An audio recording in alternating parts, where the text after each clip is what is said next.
ഒരു സ്ക്വയർ മീറ്ററിൽ 12 ചെങ്കല്ലും 1.5 ചാക്ക് സിമെൻറ്റും ആണെങ്കിൽ 1600 സ്ക്വയർ ഫീറ്റ് വീടുണ്ടാക്കാൻ എന്തോരം ചെങ്കല്ലും എത്ര ചാക്ക് സിമെൻറ്റും വേണ്ടി വരും? അല്ല മാഷേ, അപ്പം മണൽ വേണ്ടേ? മണൽ ഞാൻ വീട്ടിൽ നിന്ന് കൊണ്ടുവന്നോളാം, എവിടെ ഇരിക്കടാ. മാഷേ, എച്ച് എം വിളിക്കുന്നുണ്ട്. എന്താ ഏട്ടാ? എന്താണെന്നറിയില്ല, വേഗം വിളിക്കാൻ പറഞ്ഞു. ശരി, അപ്പോൾ ഇത് ഫിനിഷ് ചെയ്തേ, ഞാൻ നോക്കട്ടെ, ഇപ്പോൾ വരാം. ഏട്ടാ ആ എന്തെന്നൊന്നും അറിയില്ല, കുറേ സമയത്ത് അവിടെ കുറേ പെണ്ണുങ്ങളിൽ ഇരിക്കുന്നുണ്ട്. നീ ഇയാളിത് അതല്ല മാഷേ, ഈ ചീരയും പയറും എല്ലാം കൂടി ഈ സ്കൂളിൽ നമ്മൾ ഇതേടെ നടാനാ?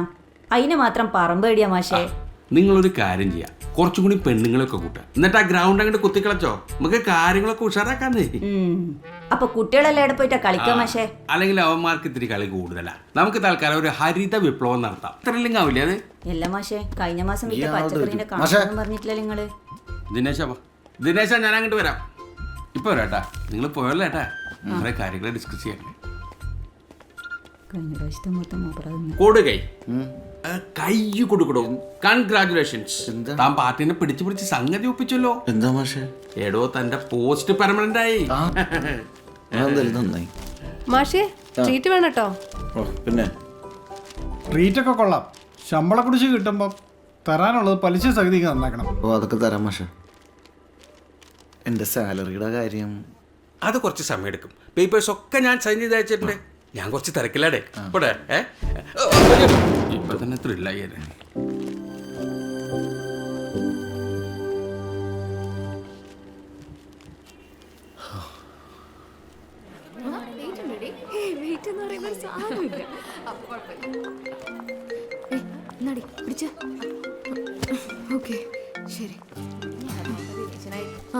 ഹലോ ഹലോ ദിനേശ് ചേട്ടാ, എവിടെയാണ്?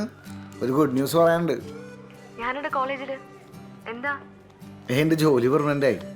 ശരിക്കും? കൺഫർമേഷൻ ലെറ്റർ ഇപ്പൊ കിട്ടിയോളൂ. ആദ്യം വിളിച്ചത് തന്നെയാണ്. ഞാൻ അപ്പളേ പറഞ്ഞില്ലേ ദിനേശ് ചേട്ടാ, ദിനേശ് ചേട്ടന് ഇനി നല്ല സമയം. അന്ന് പണിക്കർ പറഞ്ഞ പോലെ ചെയ്തോണ്ടല്ലേ എന്തൊരു ചാട്ടേനോ. ഞാൻ അന്ന് പറഞ്ഞുതരോ, ഈലെല്ലാം ചില സത്യമുണ്ട് സഖാവേ. ഇനി ദിനേശ് ചേട്ടന് തിരിഞ്ഞു നോക്കേണ്ടി വരൂല, അതുറപ്പാ. ആ ശരി എന്നാ.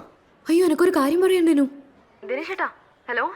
അതെ, അല്ല എനിക്കൊരു കോൾ വരുന്നുണ്ട്, ഞാൻ തിരിച്ചു വിളിക്കട്ടെ തന്നെ. വിളിക്കോ? ആ വിളിക്കാം. ശരി, ബൈ. പ്രേഷേട്ടാ. ആ ദിനേശ, എവിടെയാ നീ? ഞാൻ സ്കൂളില്. അതെ, നീ എന്ന് അപ്ലൈ ചെയ്ത ലോണില്ലേ, അത് പാസ്സായിട്ടില്ല കേട്ടോ.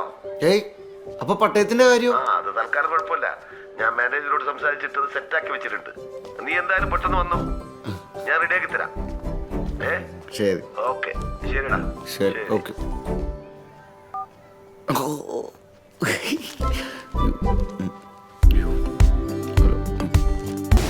ഇത് നല്ല സാധനമാണല്ലോ. ഇത് എവിടെന്നാ വാങ്ങിയേ?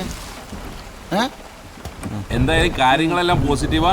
മെയിൻ വാർപ്പ് കഴിഞ്ഞു, മെയിൻ ടെൻഷൻ കഴിഞ്ഞു. നല്ല മഴ, ഇനിയെല്ലാം പടപടയും നടക്കും. എന്ത് ടെൻഷൻ കഴിഞ്ഞ് ഇനിയാണ് ടെൻഷൻ. കട്ടില് വെപ്പ്, വയറിങ്, പ്ലംബിങ്, തേപ്പ്, ഫ്ലോറിങ്. ഇതൊന്നും നടക്കോ? പൈസ തന്നാൽ അതൊക്കെ നടക്കും, അല്ലെങ്കിൽ ഒന്നും നടക്കൂല. എടാ സജു, നോക്കേട്ട അപ്പുറത്തേക്ക് ഈ ഒറ്റ കാര്യം മതി അതിനും പാർട്ടിയിൽ നിന്ന് പുറത്താക്കാൻ. പെരുമഴയല്ലേ, ആര് വരാൻ? ഒഴിച്ചേ കെവിജി, ആ പെൻഷന്റെ കാര്യം ഉണ്ടല്ലോ, അതൊന്ന് സ്ട്രോങ് ആയിട്ട് പിടിക്കണം. ശ്രദ്ധയപ്പെട്ടിട്ടുണ്ട്. ആ, നമ്മള് പറഞ്ഞ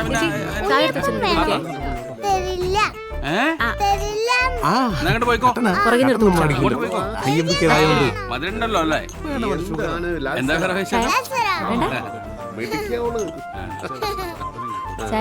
വേണ്ട വേണ്ട വേണ്ട വേണ്ട. തീരുമാനം ഉണ്ടാക്കണം. അവിടെ കൊടുക്ക, അവിടെ ആ ഉഷാറായില്ലേ കഴിക്കുക. എന്താക്കാണ് ഇവള്? നിങ്ങൾ അനങ്ങാണ്ട് നിക്ക്. ഇനി പിന്നെല്ലാം കൂടി എന്റെ മേല് കുത്തി കയറ്റും. പേടില്ലാത്തൊരു ഒതുക്കലോള വക. പിന്നെ നിങ്ങക്ക് ഈ ദിനേശം എടുത്ത് തന്ന നേരെ കൊടുക്കായിരുന്നില്ലേ? എന്ത് രസം ഉണ്ടാകുക കാണാനായിട്ട്. പഴയ മുണ്ട് അലക്കി തേച്ച പോലെ ഉണ്ട്. പിന്നെ എന്റെ പാർട്ടിന്റെ നിറമല്ല. ഞാൻ വരുന്നില്ല എന്ന് പറഞ്ഞാല് പിന്നെ എന്തിന് പിന്നെ അങ്ങോട്ട് കെട്ടിയെടുത്തില്ലെങ്കിൽ എന്താ ഒരു കുഴപ്പം? ആകെയുള്ള ഒരു ചെറുമോനാണ് അവന്റെ നിഷേധന്. നിങ്ങളല്ലാണ്ട് പിന്നെ വേറെ ആരും. ആ മതി, ഞാൻ കൊടുത്തോളൂ. നീ അത് തന്നെയല്ലേ ചെയ്തേ? ഇതൊക്കെ ഒരു ചടങ്ങല്ലേ. പിന്നെ നമുക്ക് പാർട്ടീൻ്റെ കൊടി പിടിച്ചിട്ടൊരു സേവ് ദ ഡേറ്റ് ഷൂട്ട് ചെയ്താലോ? എന്നിട്ട് ഫേസ്ബുക്കിലിടാം. പാർട്ടി ഗ്രൂപ്പിലിട്ട് മാക്സിമം ഷെയർ ചെയ്യിപ്പിക്കും കിരി എവിടെ? ഗിരി വിളിച്ചിട്ട് കിട്ടുന്നില്ല. KVG പറഞ്ഞിട്ട് എന്തോ ഹോസ്പിറ്റൽ കേസ് ആയിട്ട് പോയാന്ന് തോന്നുന്നു. ഞാനൊന്നൊരു ഷർട്ട് വാങ്ങിച്ചിട്ടുണ്ടായിരുന്നു, അത് കൊടുക്കാനും പറ്റിയില്ല. നമുക്ക് പോകുന്ന വഴിക്ക് അല്ലേ, ഷീറ്റിൽ നിന്ന് മാറ്റാം അല്ലേ?